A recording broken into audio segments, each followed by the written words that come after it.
Hello, and welcome to a webinar on the ABLE Act. This is an overview of the Achieving a Better Life Experience Act.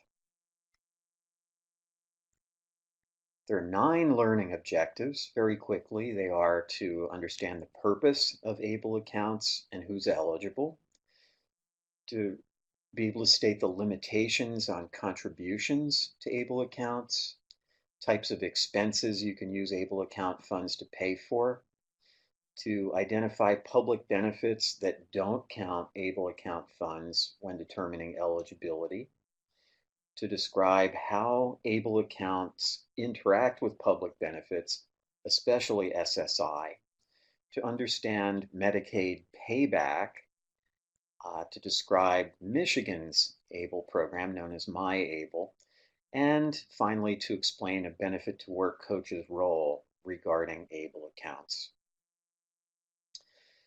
So what's the ABLE account, or excuse me, what is the ABLE Act all about? Well, there are a number of means-tested benefits or need-based benefits such as SSI, Medicaid based on disability, and the food assistance program that have limits on resources or assets. And those limits are often as low as $2,000. If a person has more than that in savings or countable resources, they lose eligibility for benefits. But it's important for people to be able to save money to be more financially self-sufficient, saving money for the future, for emergencies, for planned expenditures, for retirement. And that's where the ABLE Act comes in. The ABLE Act made it possible for states to create special accounts called ABLE accounts that would enable many people with disabilities to save money without losing eligibility for the means-tested benefits they get.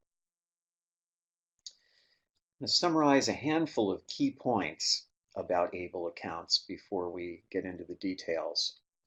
First off, ABLE accounts let people whose disabilities began before they turned age 26 to save money or get contributions from others and save that money to become more independent. The money in ABLE accounts does not affect eligibility for Medicaid, SSI, with some limitations, the food assistance program, and other public benefits. Money in ABLE accounts is not taxable, although there are some limits on how much can be contributed to an ABLE account. Contributions to an ABLE account are limited to a certain amount each tax year. We'll talk about that. If there's any money remaining in a person's ABLE account after they die, that's subject to Medicaid payback, meaning that the state can claim the funds remaining in the account. A person can open an ABLE account in any state that allows it, and there are close to 40 states that allow residents of other states to have ABLE accounts in their states. But for Michigan residents, there's a great advantage to opening an ABLE account in Michigan, and that's a state income tax deduction if you contribute to an ABLE account in Michigan. ABLE accounts can be a better and much less expensive option to save money for people with disabilities than special needs trusts, which often involve much higher costs. And there's some new rules that took effect in 2018 regarding ABLE accounts. They allow higher contributions than were allowed before if the account owner, the person with the disability, has earnings. They allow money to be transferred from college savings plans, also known as 529 plans, to ABLE accounts. And they enable some account owners to get a federal tax credit for contributions to their own ABLE accounts. So now we'll get into the details. Who's eligible to have an ABLE account? Well, a person could either be entitled to benefits from Social Security, Title II disability, also known as SSDI, or SSI benefits based on disability. and their disability has to have begun before age 26.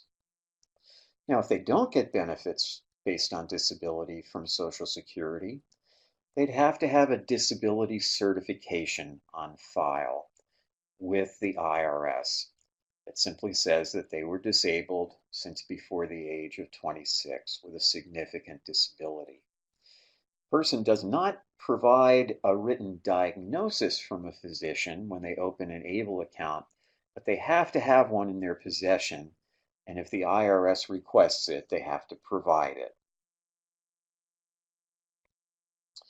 Now, it's important to note that the person's disability must have started before they turned 26, but the person could be any age when they open the ABLE account.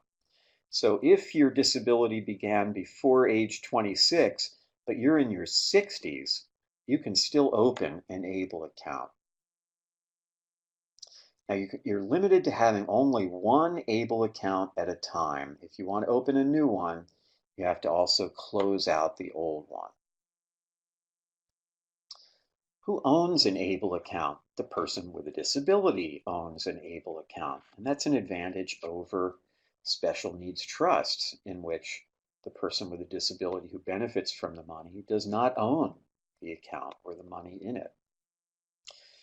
If the person with a disability is capable of managing their own funds, then that's what they'll do with their ABLE account. If they're not able to manage the funds independently, another person can manage them for them, and that person is known to have signature authority. There are three people who can have signature authority over another person's ABLE account. That would be a parent if the person with a disability who owns the account is a minor under age 18, or a legal guardian of an adult 18 or older, or someone with power of attorney signed by the person with a disability. How about contributions or deposits to ABLE accounts? Well, they have to be made in cash, which can include checks, money orders, credit cards, electronic transfers, etc. But you can't contribute property or anything like that. And contributions are limited to a certain amount each year. In 2019, that amount is $15,000. So multiple people could contribute to an ABLE account, but the total contributions among all people can't exceed $15,000 during the year. But there's an exception. If the account owner, the person with a disability, is working for pay, then she or he can contribute up to $12,490 a year. That's equal to the 100% of the federal poverty level for one person, in addition to the usual $15,000 a year limit, if the person with a disability, the account owner, does not have a retirement fund with an employer. So, in other words, let's say that a person has an ABLE account. They have three relatives who each contribute $5,000 in the year to their ABLE account. Well, that reaches the $15,000 a year limit. However, if the account owner is working, then she or he can contribute up to $12,490 a year of their earned income over and above the $15,000 that had been contributed by other people as well. There's also a limit on the total contributions in a lifetime to an ABLE account. That differs from state to state. In Michigan, the amount is $500,000. And anybody can contribute to an ABLE account, the individual, family, friends, organizations, anyone. What kinds of expenses can ABLE account funds be used to pay for? Well, the expenses have to be considered qualified disability expenses. So they're expenses that'll help maintain or improve health, independence, or quality of life for a person with a disability. But that's not limited to expenses that are strictly disability related. It's much broader than that. Qualified disability expenses can include education, housing, transportation, employment training and support, assistive technology, personal support services, health prevention and wellness, financial management and administrative services, legal fees, expenses for oversight and monitoring of an ABLE account, funeral and burial expenses, and basic living expenses. Also, it's possible that the IRS may expand the kinds of expenses in the future that are allowable. But nonetheless, you can see that there's a pretty broad range of expenses that ABLE accounts can be used to pay for. It doesn't include everything. You can't go out gambling with funds from your ABLE account, but you can do a lot else. The expenses don't have to be medically necessary. They don't have to be disability related in the strictest sense. And some expenses paid for with ABLE funds may incidentally benefit somebody else in addition to the person with a disability. If a person with a disability buys a vehicle for transportation, they could transport other people in it incidentally, so long as they're the primary beneficiary. Now, when you have an ABLE account and you withdraw money to pay for qualified disability expenses, you need to keep track of the expenses, the amount, the date, and what you spent them on. And you have to be prepared to justify that they were qualified disability expenses if the IRS ever asks. So which means-tested benefits are affected? Well, pretty much all of the benefits that we typically work with that have resource limits and income limits are subject to treatment with ABLE accounts. That includes SSI, Medicaid based on disability, such as aged and disabled care or AD care, as well as Freedom to Work, Medicaid, the Food Assistance Program, Family Independence Program, and other programs, HUD-funded rental assistance, for example. And there are a number of exclusions of ABLE account funds from income and resources for these programs. First of all, contributions that are within the contribution limits to ABLE accounts are not counted as income. So if somebody else contributes money to your ABLE account, even though you're benefiting from it, the contribution goes directly into your ABLE account. It does not count as income to you, the person with the disability. Now, once that money is in your account, regardless of who contributed it, it's going to earn interest or dividends. And the interest or dividends will not count as income either. Distributions, that's another name for withdrawals, taken out of the ABLE account to pay for qualified disability expenses. Those don't count as income for benefit purposes. And the funds that remain in an ABLE account are not counted as resources. That's the main purpose of ABLE accounts. They let people save money without going over the resource limits for public benefits. Now, it is important to note that if a person with a disability has an ABLE account and they receive income paid to them, such as paychecks or SSDI benefits, for example, the money that they've received will count as income for these programs, even if they turn around and contribute the funds into the ABLE account. Now, a few exercises. What you want to do is figure out which of the following individuals would likely be good candidates to use ABLE accounts. First, Chamomile is 14 years old and gets SSI. Her grandparents would like to contribute money to help her with future college, housing, and transportation expenses, but they don't want to jeopardize her SSI or Medicaid eligibility.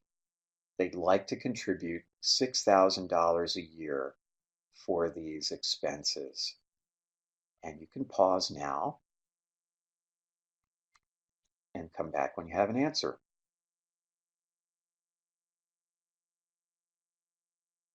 And the answer is yes. Chamomile meets all the eligibility criteria to be a good candidate for an ABLE account.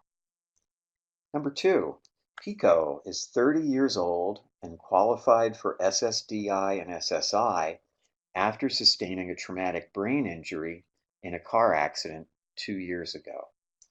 He works part-time and would like to set aside about $300 a month from his earnings to save for a car. He doesn't want to lose his Medicaid, which now continues through 1619B. And you may recall that 1619B, like SSI, has a $2,000 resource limit. And you can pause now and come back when you have an answer. The answer is no. Pico does not qualify for an ABLE account because his disability began after he turned 26. He's 30 years old. His car accident happened 2 years ago when he was about 28. On the other hand, he might be a good candidate to use a plan to achieve self-support or PASS to help him buy a car. Third, Sassafras is 42 and works full-time. She has multiple sclerosis, which began when she was 24 and has significantly affected her ability to perform activities of daily living ever since she was diagnosed. She's never received SSI or SSDI because she's always been working and earning above SGA ever since before she turned 18. She's enrolled in Freedom to Work Medicaid. Her physical condition, though, is deteriorating, and she expects she'll need more attendance services within the next few years. She now gets Medicaid-funded attendant care, doesn't expect she'll qualify for more, although she'll need more.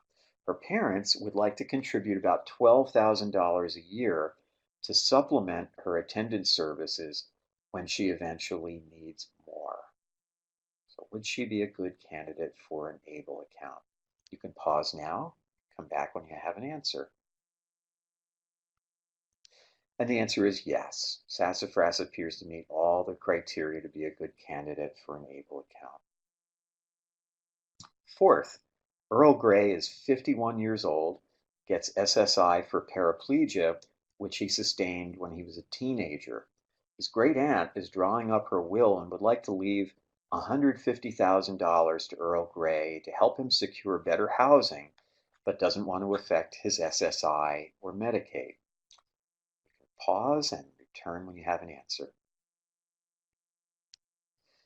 And the answer is no. Earl Grey would not be a good candidate for an ABLE account for this particular purpose, because an ABLE account can only receive contributions from others of up to $15,000 a year, and Earl Grey's great aunt wants to contribute a lump sum of $150,000 when she dies.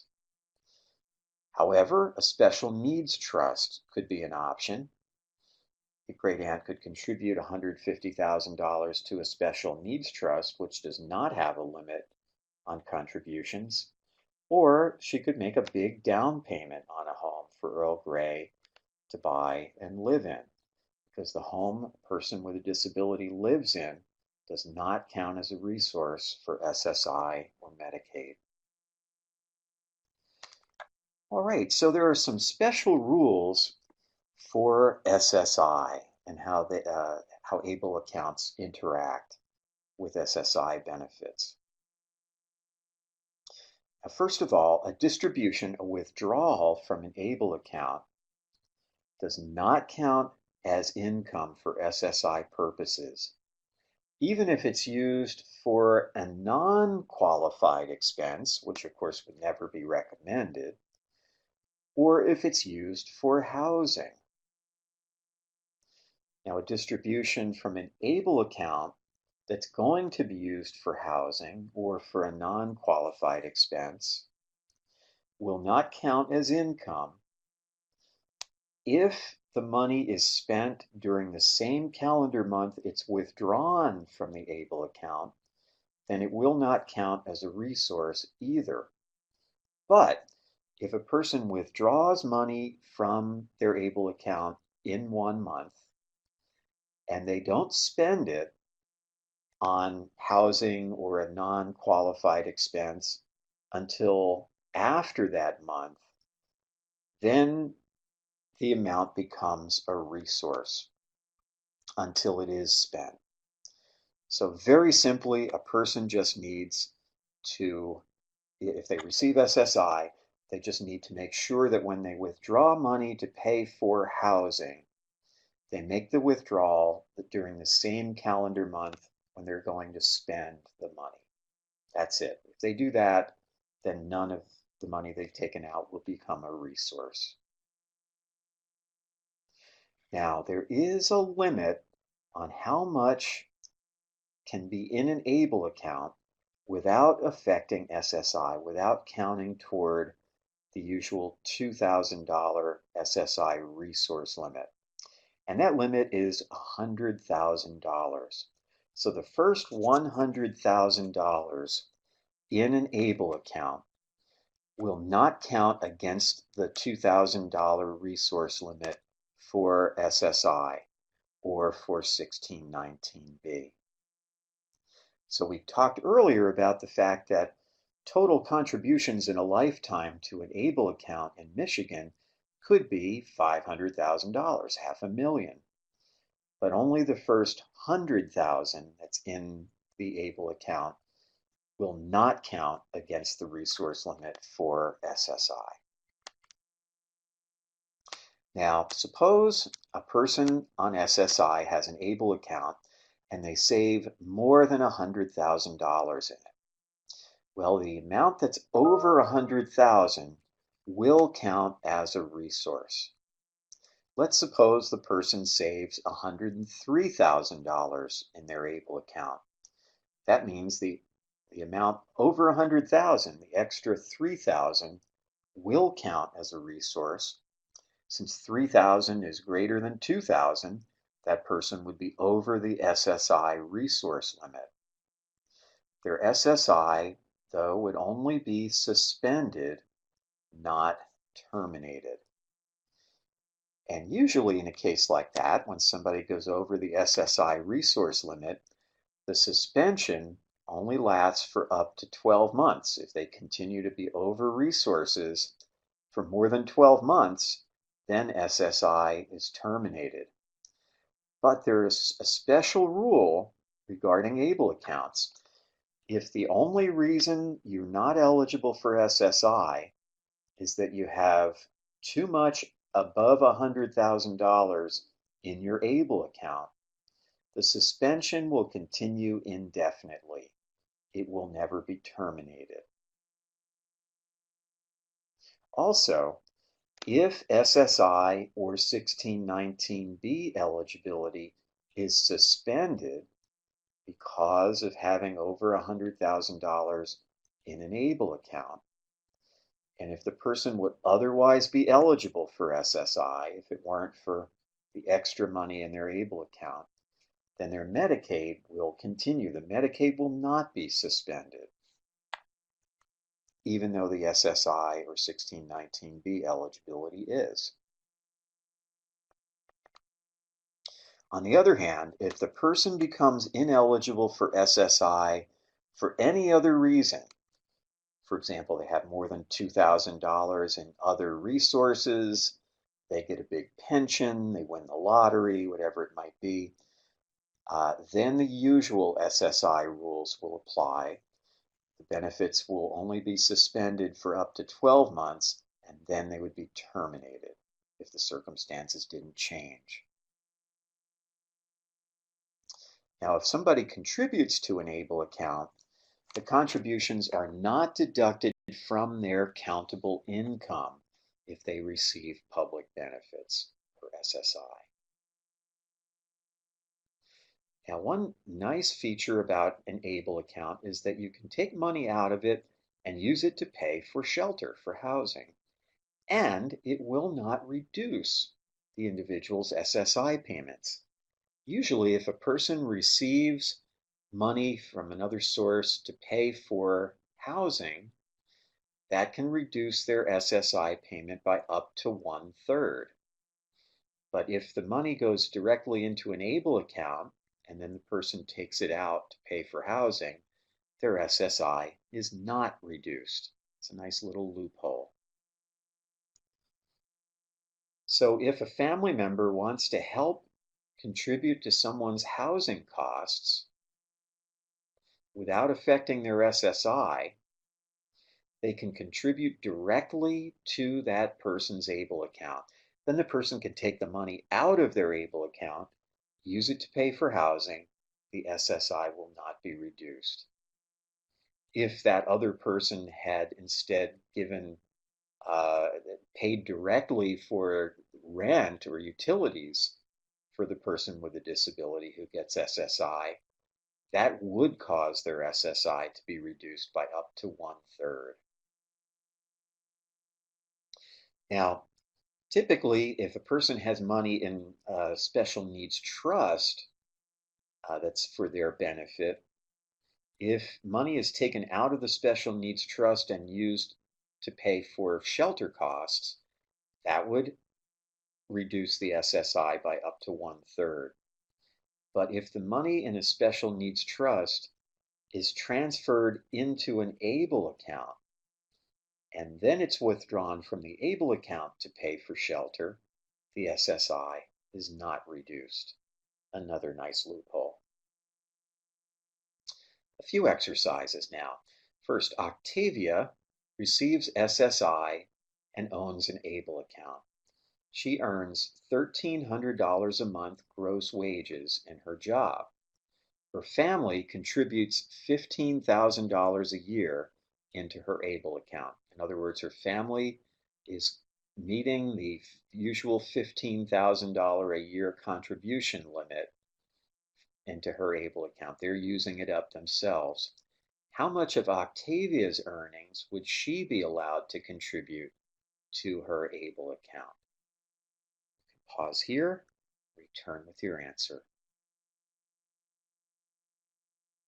And the answer is up to $12,490 a year of Octavia's earnings could go into her ABLE account, even though her family had already contributed $15,000, usual limit, because that money would be coming from Octavia's earnings.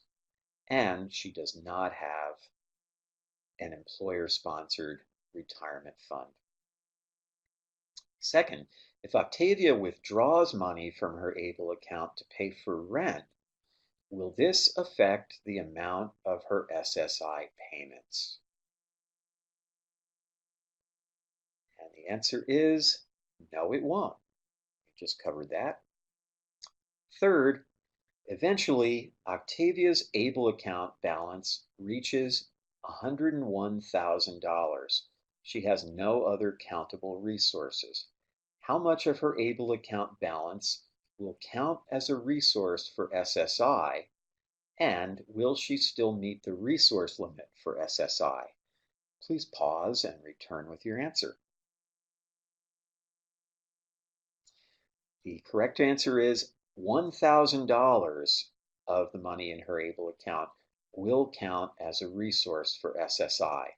In other words, the amount over $100,000.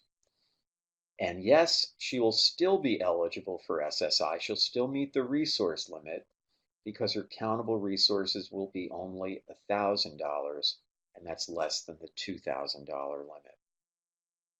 Fourth, the next month, Octavia's ABLE account balance reaches $103,000. How much of her ABLE account balance will count as a resource for SSI, and will she still meet the resource limit for SSI? You can pause now, return with your answer.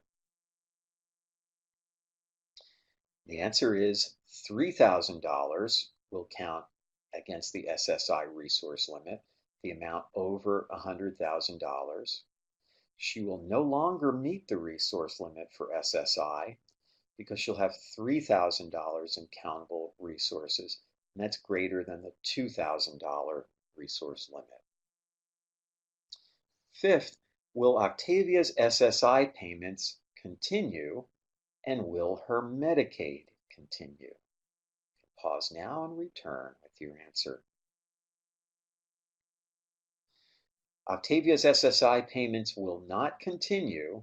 Her SSI payments will be suspended, but they won't be terminated. Her Medicaid will continue because we said that if she would still be eligible for SSI, if not for the excess funds in her ABLE account, then even though her SSI payments are suspended, her Medicaid will continue. Moving on to Medicaid Payback, which is also known as Medicaid Clawback. This is a rule that says if a person has an ABLE account and they die,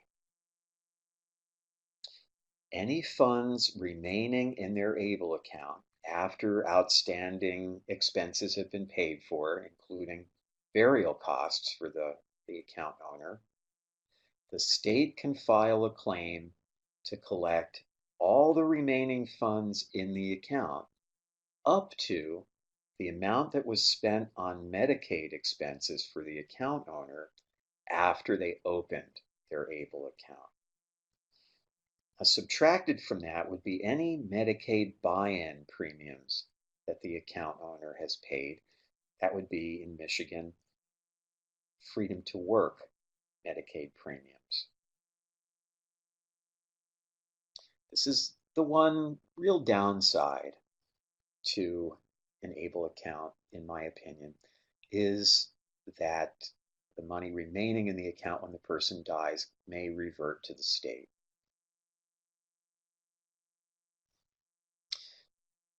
So, what's the interaction between ABLE accounts and federal income taxes?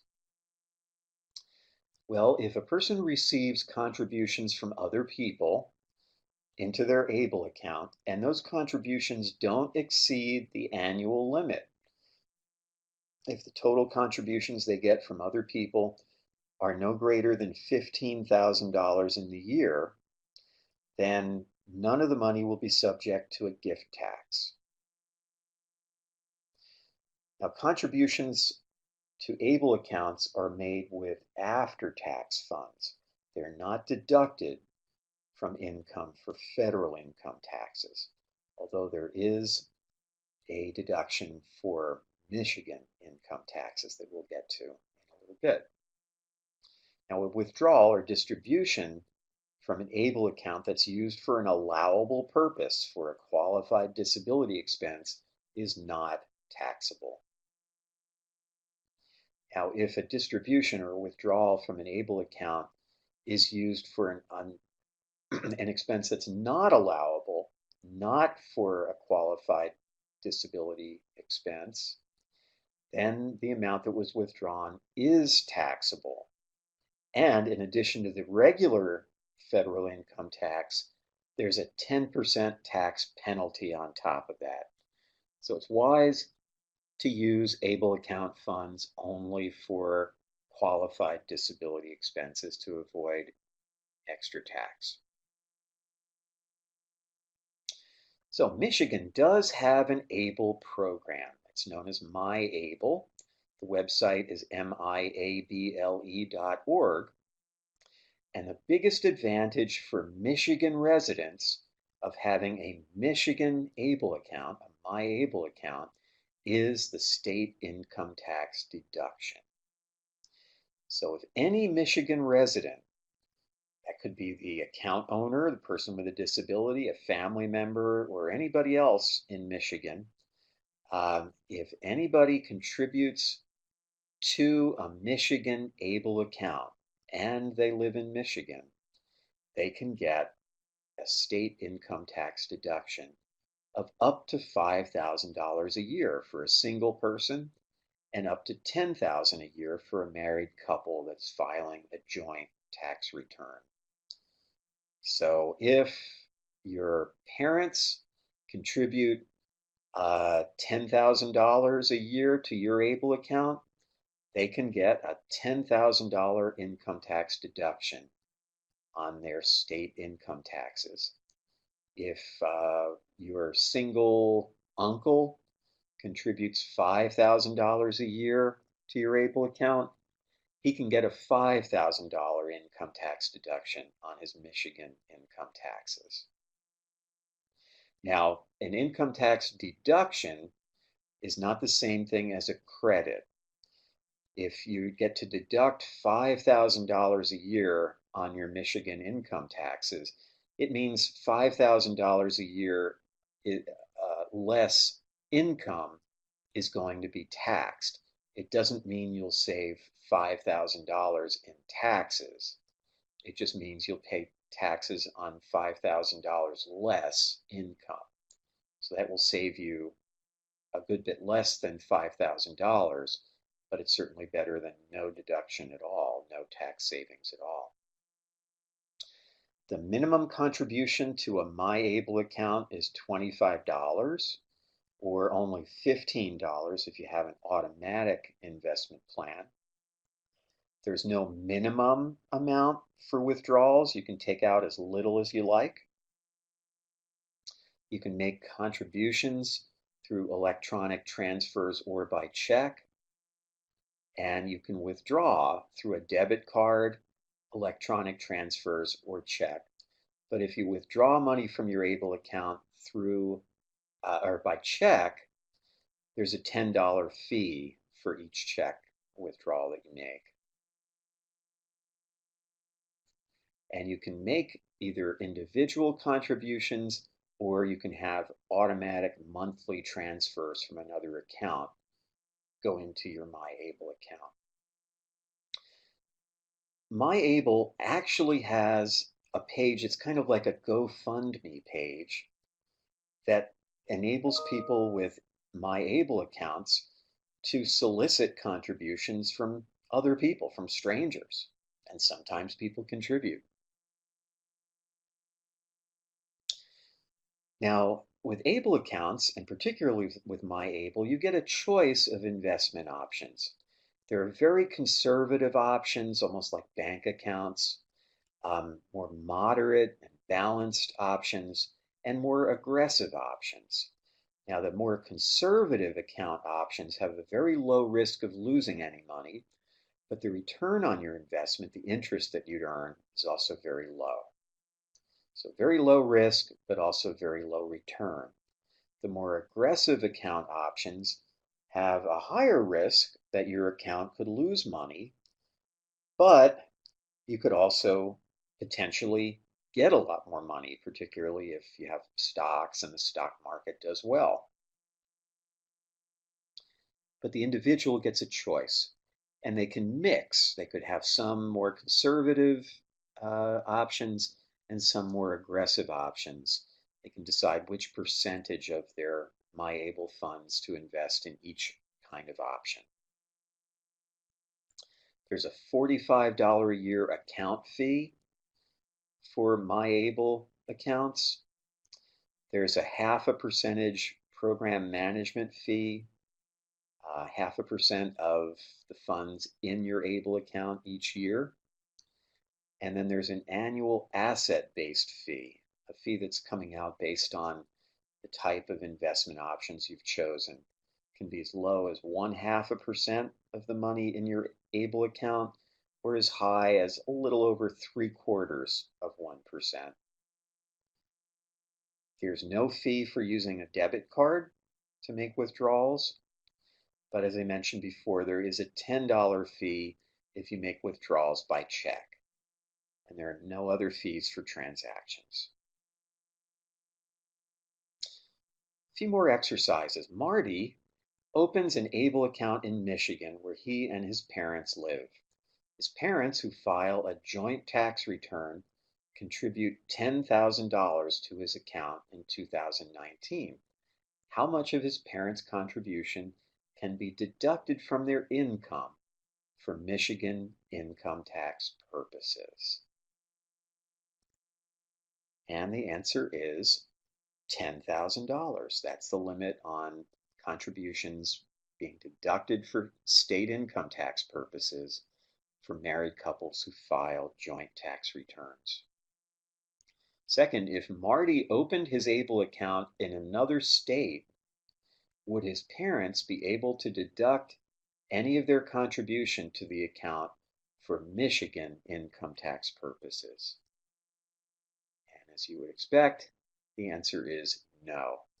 To get the Michigan income tax deduction, the contributions have to be coming from a Michigan resident, and they have to go to a Michigan ABLE account, a My ABLE account. Now, ABLE accounts can be opened in other states, but if a Michigan resident opens an account in another state, then contributions to that account made by Michigan residents will not receive the benefit of the state income tax deduction. There are over 40 states now, plus Washington, D.C., that have ABLE account programs in operation. And if you'd like to look at them and compare, you can go to a website for the ABLE National Resource Center, which is ablenrc.org, to compare different states' programs. And the vast majority, all but a handful of states that have ABLE programs, allow residents of other states to open accounts in their state. Now, there's a relatively new law, just began in 2018, that applies to college savings plans known as 529 plans and ABLE accounts. Starting last year, money that was in a 529 college savings plan could be transferred into an ABLE account. This is a good option, for example, if, let's say, a family opened a college savings plan for their son or daughter, and that son or daughter acquired a disability and would be very unlikely to attend college as a result. Rather than have that money go to waste, they could transfer that money from the college savings plan into an ABLE account for the same person and not waste it. So the ABLE account that receives funds transferred from a college savings plan has to be owned by either the person who is the beneficiary of the college savings account or a family member of that beneficiary. But transfers, or known as rollovers, from a college savings account are included in the $15,000 annual limit on contributions to an ABLE account. So if, for example, there's a college savings plan with $30,000 in it, it was opened on behalf of a person who has a disability now, and the family wants to transfer that money from the college savings plan into an ABLE account for the person with the disability.